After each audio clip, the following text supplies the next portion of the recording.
Radio Kantipur, radio राष्ट्र।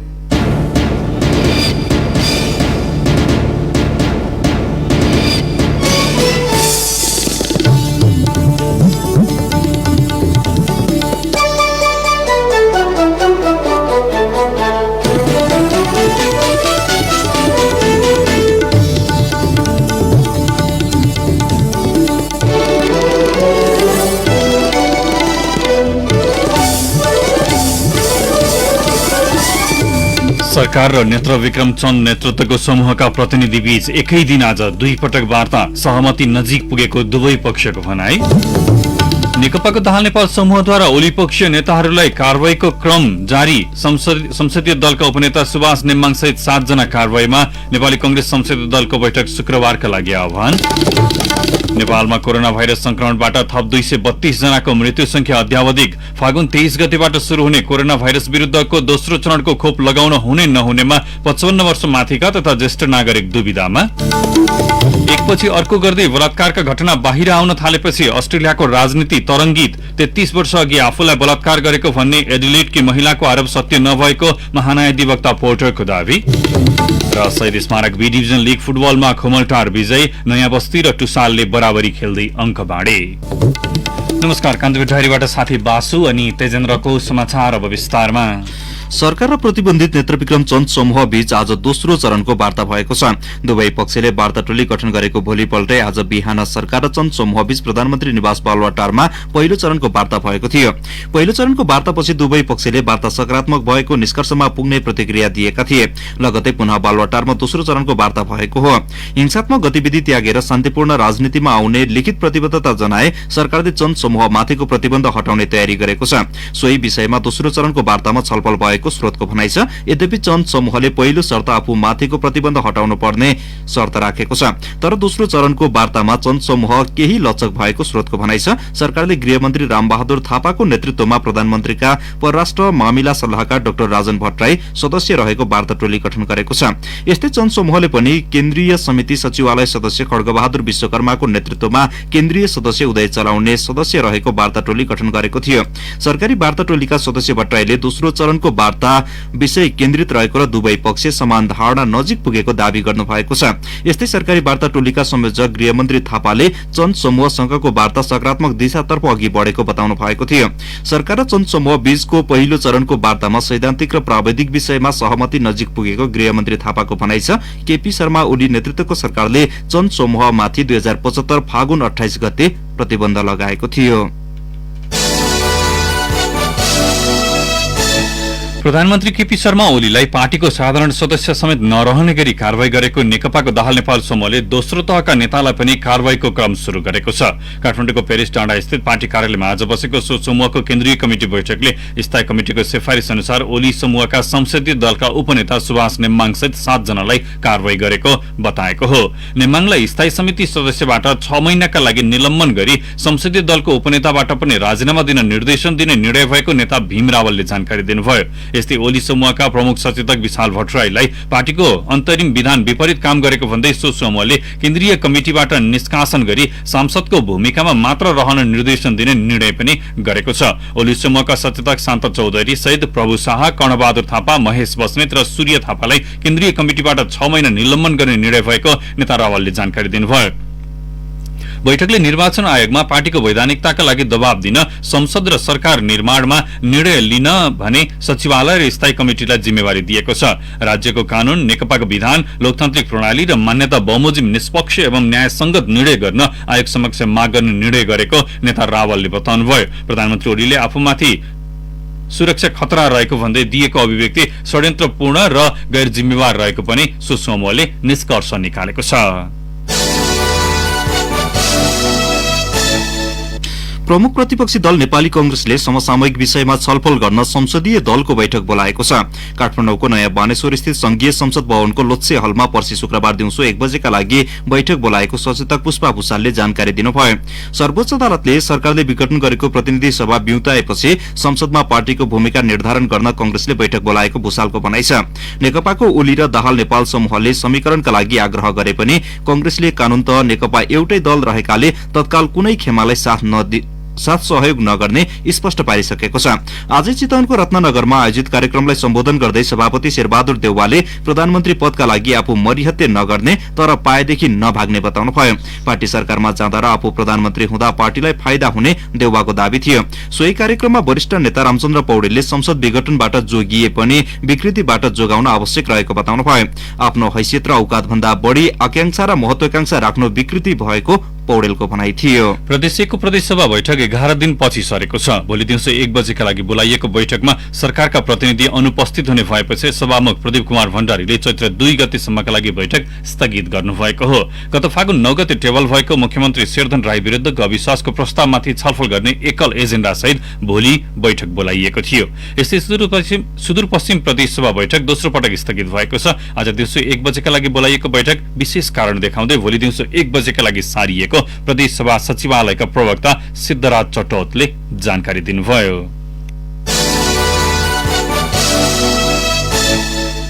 सरकारले corona virus संक्रमणबाट मृत्यु हुनेको संख्या पुनः अद्यावधिक गरेको छ। स्वास्थ्य तथा जनसंख्या मन्त्रालयले आज आयोजना गरेको प्रेस ब्रिफिङमा प्रवक्ता डाक्टर जागेश्वर गौतमले इन्सिडेन्ट कमाण्ड सिस्टम आईसीएस को छानबिन समितिको प्रतिवेदन अनुसार 1 वर्षभित्र कोरोना संक्रमणबाट थप 232 जनाको मृत्यु भएकाको संख्या अद्यावधिक गरिएको जानकारी दिनुभयो। पछिल्लो 24 घण्टामा संक्रमणबाट थप 1 जनाको मृत्यु भएको छ। यो सँगै नेपालमा हालसम्म कोरोना संक्रमणबाट मृत्यु हुनेको संख्या 3010 पुगेको छ। मुलुकमा पछिल्लो 24 घण्टामा विभिन्न प्रयोगशालामा गरिएको 3379 पीसीआर परीक्षणमा 87 जनामा संक्रमण देखिएको छ।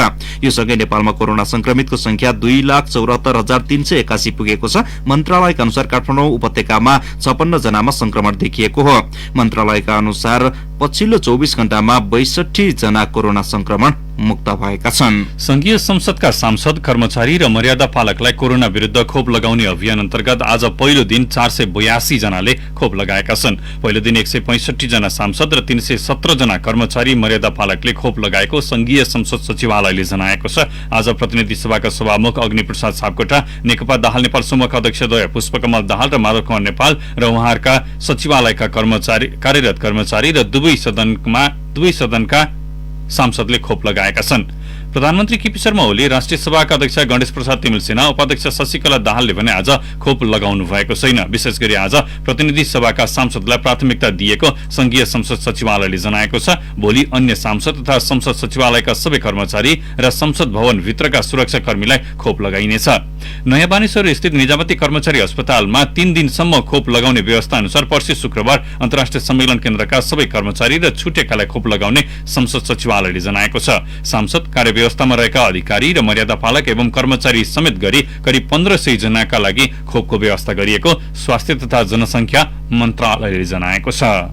कान्तिपुर डायरीमा अब ब्रेकको पालो। कान्तिपुर डायरीमा अब बाँकी प्रसंग। सुरुमा कान्तिपुर सविस्तार। कान्तिपुर सविस्तार।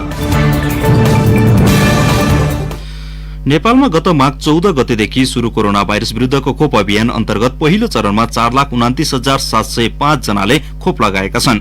दोस्रो चरणको खोप अभियान फागुन 23 गते शुरू हुँदैछ। दोस्रो चरणमा ज्येष्ठ नागरिक तथा 55 वर्ष नागेकालाई खोप लगाउने तयारी सरकारको छ। सरकारको तयारी मात्रै होइन, खोप लगाउनेहरूको तयारी र उत्साह पनि कम छैन। यद्यपि बढी उमेर भएका वा कुनै रोग या दीर्घ रोग भएका व्यक्तिले खोप लगाउन मिल्छ या मिल्दैन, दीर्घ रोगको औषधि सेवन गर्नेले पनि खोप लगाउनु हुन्छ वा ज्येष्ठ नागरिक र दीर्घ रोगीका लागि खोप कति सुरक्षित छ भन्ने प्रश्न सबैको मनमा उब्जिएको छ। तर स्वास्थ्य जानकारहरू भने हालसम्मको प्रयोगको अनुभवले खोप सुरक्षित रहेकाले निर्धक्क भएर लगाउन सुझाउँछन्। काम नभए त्यो खोप त्यसै लाउँछन् त। हाम्रो पैसा नगए सरकारको त पैसा गएको छ नि त। आफ्नो सुरक्षा लाउने नलाउने भन्ने हुन्छ र लाउने नि किन नलाउने। अब कोहीमा 7 दिनसम्म ज्वरो आएर अन्न पानीसँग सुत्छन् भने ज्वरो आयो मस्दरी सुतौँला। अब यो त आज हो कि भोलि होको जिन्दगीमा होइन, अन्यको रोग लाएर मान्छे लाखौँ करोडौँ मान्छे गएका छन्। 2-4 वर्ष बाँच्न पाइयो भने नि हरियो पोथ्रा यस्तो देख्न पाइन्छ, अर्थ भयो नि होइन, यसो हेर्न पाइन्छ। ओहो फलाना ठाउँ यस्तो भएर सुन्न पाइन्छ। अनि जीवन गएपछि के सुन्नु। काठमाडौँ कीर्तिपुर मछेगाउँकी 70 वर्षीय कमला खत्री सरकारले फागुन 23 गतेबाट प्रदान गर्ने खोप लगाउन उत्साहित छिन्। कमलालाई जस्तै धेरैलाई खोपलाई लिएर अनेकन प्रश्नहरू नउब्जिएका पनि होइनन्, तर दैनिक जसो सबैले खोप लगाएको देख्दा र खोपको असर नदेखिएको भन्ने सुनेपछि कमला अब मनको दुविधा हटेको सुनाउँछिन्। विभिन्न विभिन्न परीक्षण र सरकारले जनताका लागि भनेर निशुल्क ल्याएको खोप लगाएर सरकारको खोप अभियान सफल बनाउन उनी आफू जस्तै अन्य ज्येष्ठ नागरिकलाई सुझाउ छिन्। ललितपुरको पुलचोकमा बस्दै आएकी माया लामिछानेको मनमा भने खोपले काम गर्ला कि नगर्ला र खोप लगाइसकेपछि केही असर गर्ला कि भन्ने जिज्ञासा छ। पहिला अब यस्तो टिटानसको खोप लगाएको थियो नि त, त्यो लाउँदाखेरि अब हामीलाई अब कहिलेकाहीँ त अब ज्वरो नि आयो नि त, अलिक यो चाहिँ अलिक गाह्रो हुन्छ अरे भने सुनेको छु। अब के होला अब थाहा छैन। रोग नलाग्दा राम्रो हो नि त लाग्नुभन्दा। त्यो अब सरकारले दिनुहुन्छ लाउनुहुन्छ भने हामीलाई झन् राम्रो। यो हल्लै हल्लाको सहर भने जस्तै जसरी महामारी सुरु हुँदा अनेकन भ्रम र हल्ला फैलिएको थियो, त्यसै गरी खोप बारे पनि भ्रम र हल्लाले जगगतिले हालेको छ।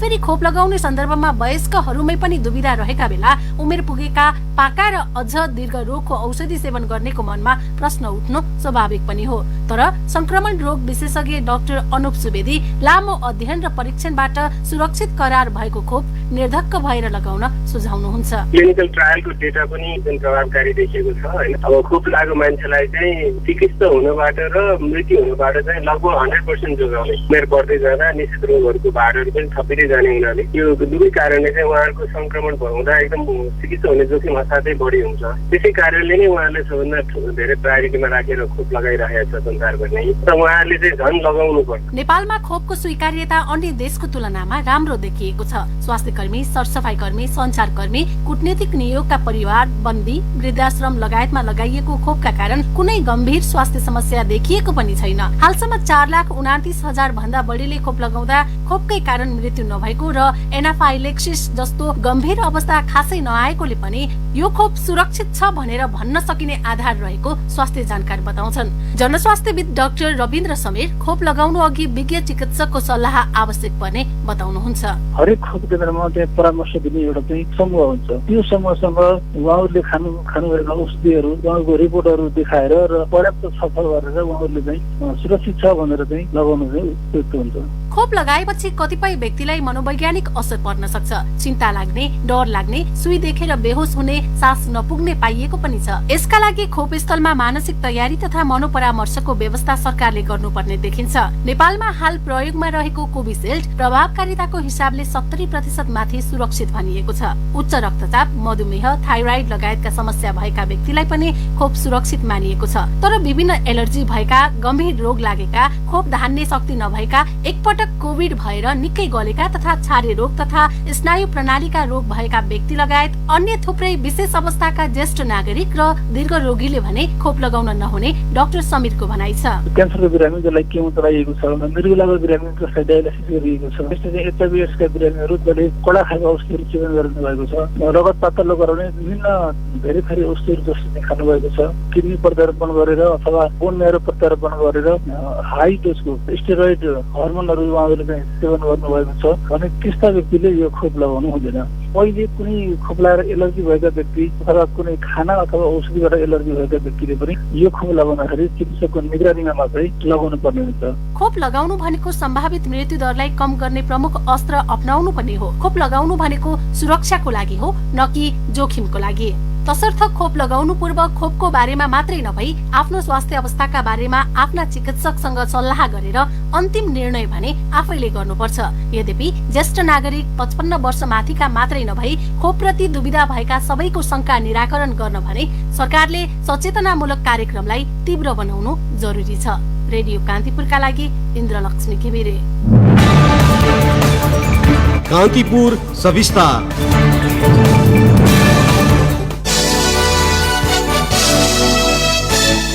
केन्द्रीय तथ्याङ्क विभागले राष्ट्रिय जनगणना 2078 का लागि 7 प्रदेश जिल्ला जनगणना अधिकारी र सहायक अधिकारीलाई तालिम दिन शुरू गरेको छ। जनगणना अबको 97 दिनमा शुरू हुँदैछ।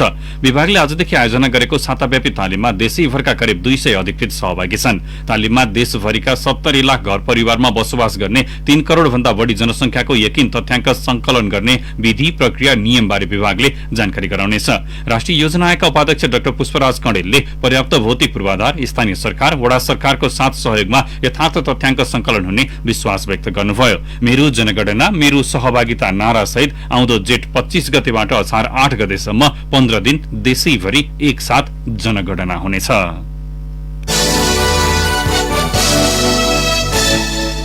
अब केही समाचार संक्षेपमा। गृहमन्त्री रामबहादुर थापाले ताप्लेजुङका आगलागी पीड़ितलाई प्रति परिवार 5 लाख रुपियाँ दिने प्रतिबद्धता जनाउनु भएको छ।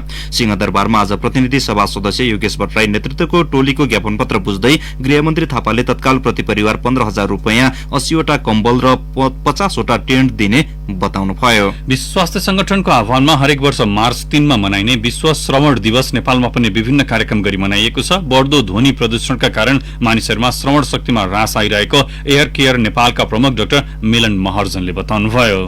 विराटनगर महानगरपालिकामा 3.5 वर्षको अवधिमा 6 जना प्रमुख प्रशासकीय अधिकृत फेरिएका छन्। छोटो समयमै प्रमुख प्रशासकीय अधिकृतको सरुवा भएपछि विकास, निर्माण र प्रशासकीय कार्य प्रभावित भएका छन्। ललितपुरको नक्खु दो बाटोमा जीपको ठक्करबाट एक किशोरी सिन्धुपाल्चोककी 19 वर्षीय अन्जु दाहालको मृत्यु भएपछि दोषीलाई कारवाहीको माग गर्दै उनी अध्ययनरत कोटेश्वर मल्टिपल क्याम्पसका विद्यार्थीले आज जावला खेलमा प्रदर्शन गरेका छन्। जीप चालक प्रवीण गिरीले ब्याक गरेर अन्जुको हत्या गरेको उनीहरूको दाबी छ। संघीय सरकारले निर्णय गरेको 31 महिनापछि धरान खानेपानी व्यवस्थापन बोर्डमा नेपाल खानेपानी संस्थान धरान शाखाको सम्पत्ति, दायित्व र जिम्मेवारी हस्तान्तरण भएको छ। लागु औषध सहित प्रहरीले काठमाडौँ, झापा, म्याग्दी, कपिलवस्तु र पर्साबाट 13 जनालाई पक्राउ गरेको छ। र बागलुङ जिल्ला अदालतमा दर्ता भएका 290 मुद्दा मध्ये 40% सम्बन्ध विच्छेदको रहेको छ।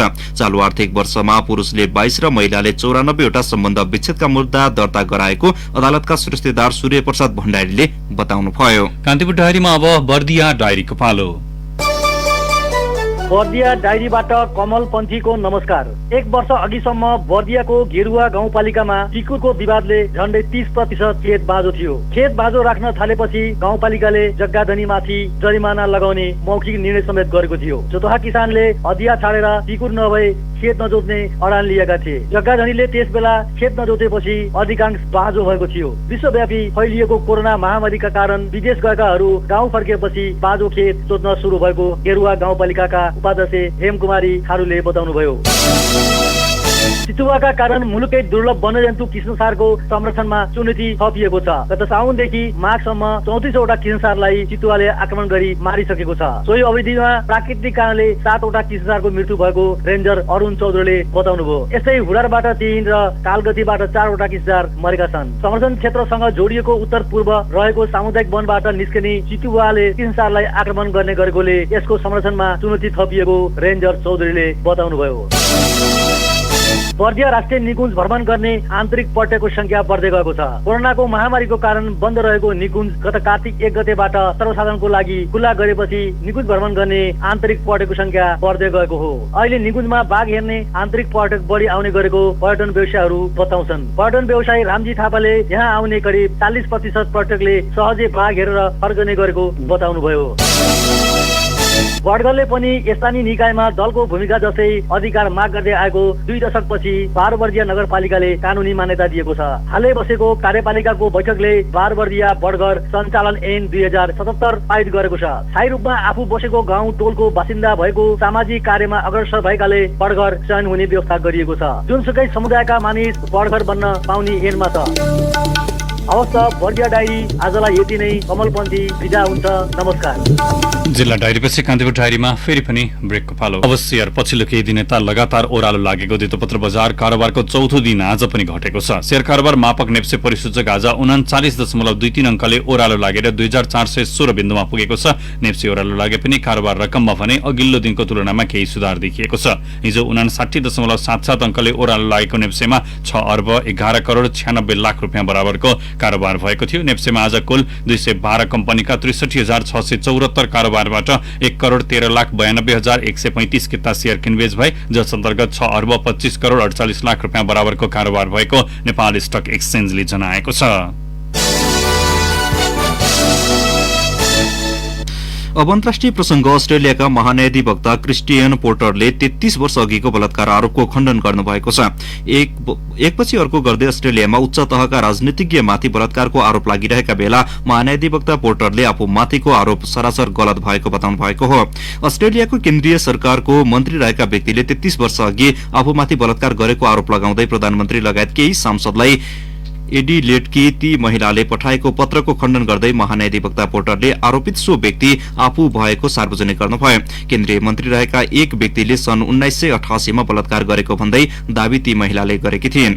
करिब 8 महिना अघि आत्महत्या गरेकी ती महिलाका साथीले प्रधानमन्त्री स्कट मरिसनका साथै केही सांसदलाई पठाएको पत्र सञ्चार माध्यमबाट सार्वजनिक भएपछि महान्यायाधिवक्ता पोर्टरले पत्रकार सम्मेलन गरेर आज आरोपको खण्डन गर्नुभएको हो।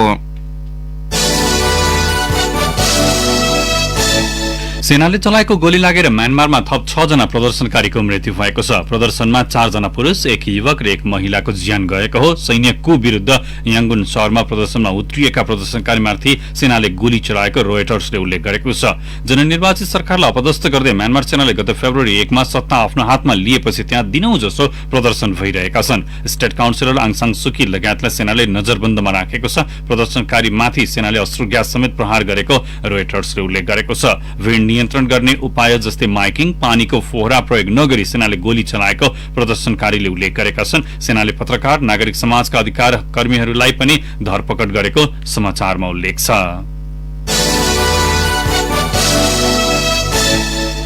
अब खेल प्रसंग। शहीद स्मारक बी डिभिजन लीग फुटबलको पछिल्लो खेलमा खुमलटार युथ क्लब विजयी भएको छ।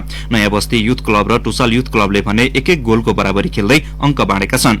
ललितपुरको साधोबाटो स्थित एन्फा मैदानमा भएको खेलमा बोइज युनियन क्लबलाई 3-0 गोल अन्तरमा पराजित गर्दै खुमलटारले शीर्ष स्थानको साधोबाटो युथ क्लबसँग अंक बराबरी गरेको छ। साधोबाटोको 8 खेलबाट 22 अंक छ भने 1 खेल बढी खेलेको खुमलटार समान अंकमा दोस्रो स्थानमा छ। खुमलटारले जित दिलाउन सबिन केसीले 19औं र 43औं मिनेटमा 2 गोल गरे। थप गोल 74औं मिनेटमा आयुष गलानले गरेका हुन्। हारका बावजुद बोइज युनियन 14 अंकमा चौथो स्थानमा छ। सोही मैदानमा आज भएको पहिलो खेलमा अग्रता विवेक गुरुङको गोलबाट नयाँ बस्तीले 31औं मिनेटमा लिएको थियो। तर 71औं मिनेटमा एलोन राईले बराबरी गोल गर्दै टुसालको हार टारेका थिए। बराबरीपछि नयाँ बस्तीले 12 र टुसालको 9 अंक भएको छ। नेपालमा पहिलो पटक हुन लागेको ए डिभिजन राष्ट्रिय futsal league, national futsal league लीगका सबै खेल कान्तिपुर टेलिभिजन र ई कान्तिपुरले प्रत्यक्ष प्रसारण गर्ने भएका छन्। प्रतियोगिताका व्यापार प्रबन्धक र व्यवस्थापक टर्न पाइक इभेन्ट्स प्रणाली र कान्तिपुर टिभी र ई कान्तिपुर बीच आज सम्झौता भएको हो। अखिल नेपाल फुटबल संघ एन्फाको फुटसल कमिटिले जेठ 1 देखि 22 गतेसम्म आयोजना गर्ने प्रतियोगिता पोखराको बहुउद्देश्य कवर्ड हलमा सञ्चालन हुनेछ।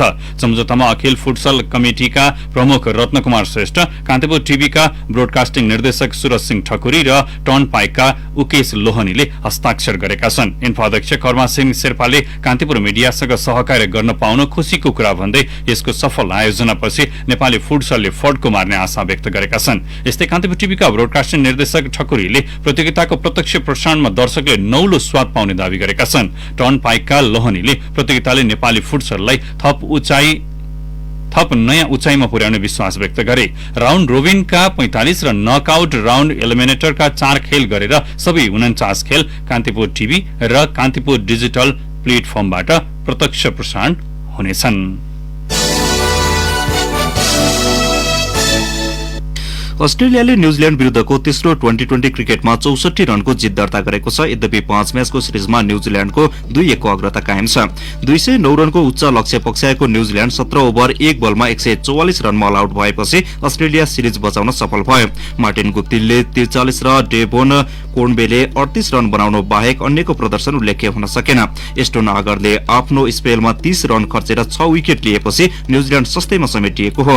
यसअघि ग्लेन म्याक्सवेलले 70 र आरोन फिन्चले 69 रन बनाएपछि अस्ट्रेलियाले निर्धारित ओभरमा 4 विकेट गुमाएर 208 रनको योगफल तयार पारेको थियो। जोसेफ फिलिप्सले 43 रन बनाए। इस सोधीले 2 विकेट लिए। चौथो 2020 पर्सि वेलिङटनमा हुनेछ। कान्तिपुर टाइगरले सकिन्छ। बासु र तेजेन्द्र विदा भयो। नमस्कार।